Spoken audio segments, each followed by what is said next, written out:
વૃદ્ધાના હાથમાં પહેરેલી સોનાની બંગડી ઉતરાવી બે શખ્સોએ થેલીમાં મુકાવી. વૃદ્ધા કંઈ સમજે તે પહેલા જ બંને રફુચક્કર થઈ ગયા. વલસાડ જિલ્લાના ઉમરગામ શહેરમાં તક્ષશિલા એપાર્ટમેન્ટમાં રહેતા 60 વર્ષીય અન્નપૂર્ણાબેન દેવજીભાઈ ભાનુશાલી 10મી ઓગસ્ટ 2024ના રોજ નજીક આવેલા કૃષ્ણા સિગ્નેચર મોલ પાસે ઉભેલી શાકભાજીની લારી ઉપર મીઠી લીમડી અને શાકભાજી લેવા જઈ રહ્યા હતા. જે દરમિયાન કૃષ્ણા સિગ્નેચર મોલ પાસે બે અજાણ્યા યુવકોએ પોલીસ તરીકેની ઓળખ આપી હતી. જાગૃત અન્નપૂર્ણાબેને પોલીસ આવા કપડામાં ન આવે તેમ જણાવી યુવકની વાત માનવા તૈયાર ન હતા.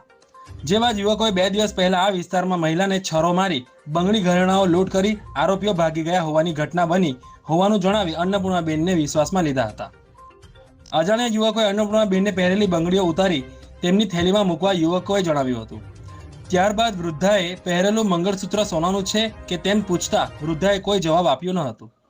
જે બાદ વૃદ્ધાના હાથ સોનાની બંગડીવાળી થેલી બે અજાણ્યા યુવકોએ છીનવી બાઇક ઉપર આરોપીઓ ફરાર થઈ ગયા હતા. જે દરમિયાન વૃદ્ધા પડી ગયા હતા. વૃદ્ધાએ બૂમાબૂમ કરતા આજુબાજુમાંથી સ્થાનિક લોકો અને રાહદારીઓ વૃદ્ધાની મદદે દોડી આવ્યા હતા.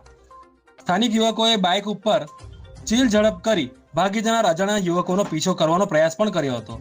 અજાણ્યા યુવકો ઉમરગામ રેલવે બ્રિજ તરફ ભાગી ગયા હતા. ઘટના અંગે ઉમરગામ પોલીસની ટીમને જાણ થતાં ઉમરગામ હદ વિસ્તારમાં નાકાબંધી કરી હતી.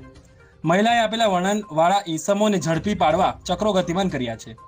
ઉમરગામ પોલીસે અન્નપૂર્ણાબેનને ફરિયાદ નોંધી આગળની તપાસ હાથ ધરી. ઘટના સ્થળ અને આજુબાજુના વિસ્તારના સીસીટીવી ફૂટેજ મેળવી આગળની તપાસ હાથ ધરી છે.